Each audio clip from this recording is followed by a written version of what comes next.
Good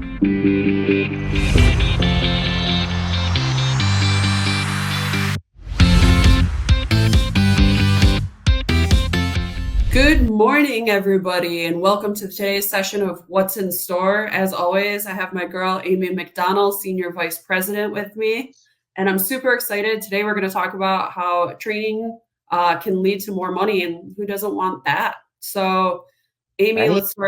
let's start with how are you? Excellent. How are you? Thanks for having me back. I can't believe I've made it like this many times. I thought I was going to get kicked out for sure after round one. I just feel like if we talk enough, at some point, you'll tell me you love me as much as your daughter, Erica, and things will feel better for me, and I could stop going to therapy. Strong possibility. So Let's I'm keep them thinking going. maybe like 20, 25 more episodes, we'll get close. You never know. You never know. I could surprise you at any minute, Erica. Let's And just keep going actually, for it. I get to see you in a couple weeks at CCW in Las Vegas. If anybody else That's here going to is be a going, blast. Yeah, that's join going to us. be an amazing show. Super excited for it. We have a great panel discussion when we're there. Some really cool client events that we're sponsoring. So yeah, I'm looking forward to getting back to the CCW team and seeing what they've got in store as well, and where their trends are showing the contact center world moving to. And for anybody listening, it's also a chance to get a drink with Amy and I. So come find us. We're at booth 157. Do you think Um, we're going to be having drinks in Vegas? oh no, not in Vegas. Vegas is going to be a Oh, very calm time. I'm sorry. cool. All right, so let's talk about training. And I think the first question is, let's start small and make it easy. Can you actually elevate the customer experience through employee training? One of the most critical parts of the contact center, right? Like I think that I've been saying for years now that the foundation of what we do is based on who we hire and how we train them. It's so critical that training is focusing on the right skill sets to deliver the right experience. And I think that that's where a lot of folks don't know how to translate their product knowledge or their customer experience that they're showing in brick and mortar. How do you translate that into the contact center world? It's a different curriculum than what a typical sales employee in a store would look at training with. Um, a lot of empowerment, a lot of engagement about how to engage correctly, how to communicate with your client, how to with your customer, sorry, how do you change the tone of a conversation when you're dealing with a frustrated customer to help make that such a great experience. All of that is delivered through training curriculum and through getting the your brand ambassadors really comfortable with the interactions that they're going to uh, take on a daily basis. Well, so I guess, a lot of what we do, obviously, before we go talk to a new company, we do a little bit of investigation and to see what's going on with them. And a lot of that is as simple as looking at a trust pilot score. And I feel like you see so many different places where the customer experience was horrible. The woman was rude to me on the phone. The woman showed no empathy. At what point are we holding these reps or employees accountable for making sure that they're delivering the right experience? Yeah, I mean, for us, accountability starts at the outset, right? And part of our looping process of quality control and assessments from their team leads and working back through uh, revisiting training curriculum, also utilizing AI on the desktop for the brand ambassadors is a great reminder for their level of accountability and how they're supposed to present themselves again as a brand ambassador to their customer. So I think bringing that up, the simple question in today's topic, train more, earn more. So how does this translate into money? Yeah, so we can actually train for sales techniques, and we do it all the time. We have a business unit that is focused on growth meaning revenue generation activities. And we've taken a ton of those assessments. We utilize Harbor as our assessment platform.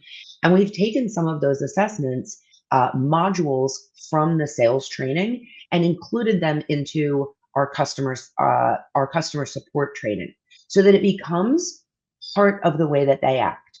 It helps them refine sales techniques. It allows them the confidence to do next best offer.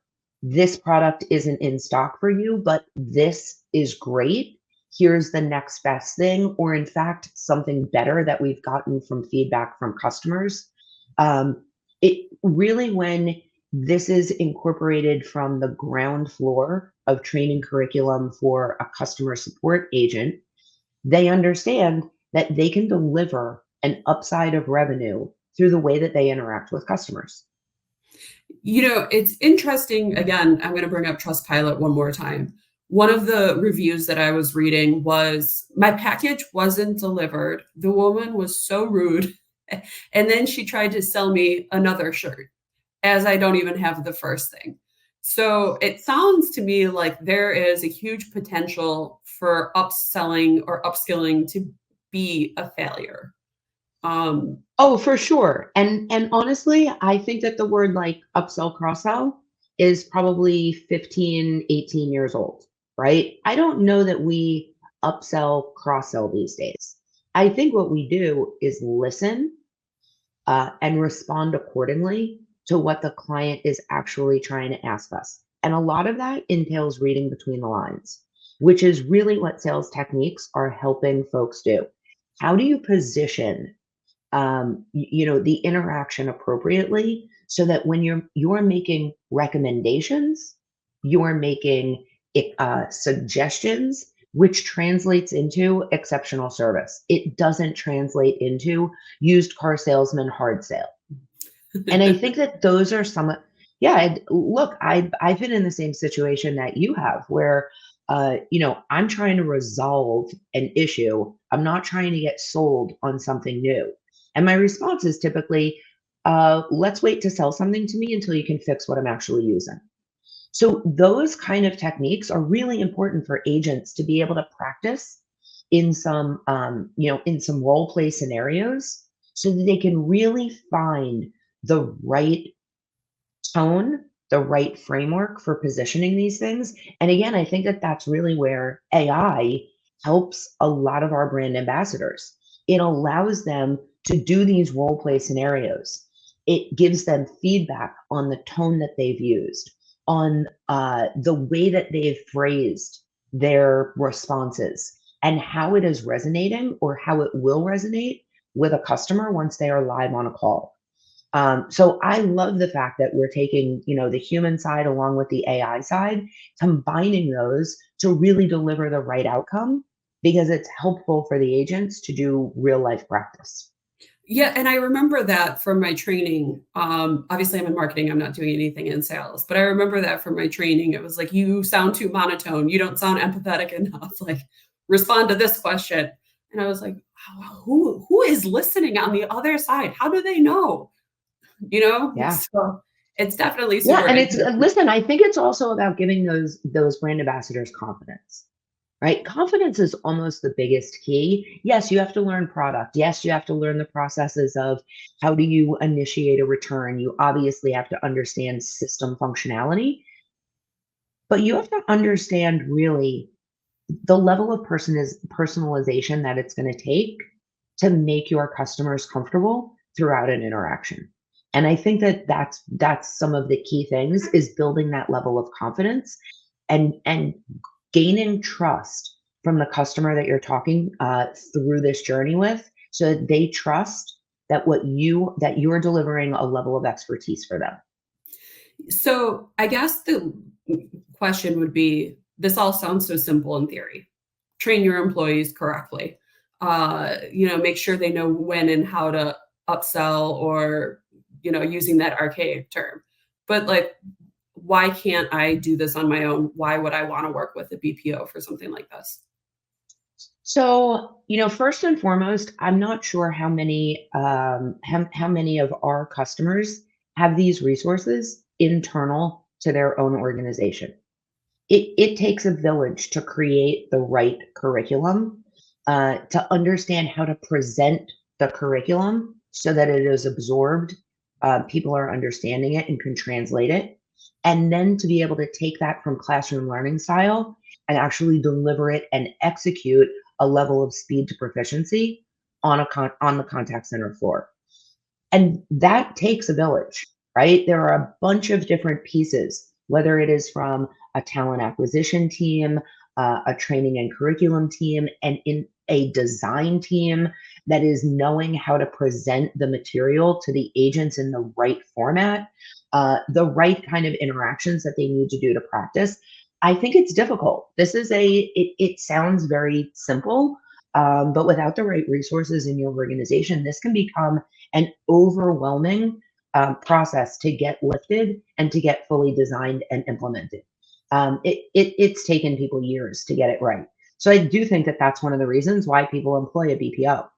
We obviously have a full learning and design team that is contact center focused, and that's the other part, right?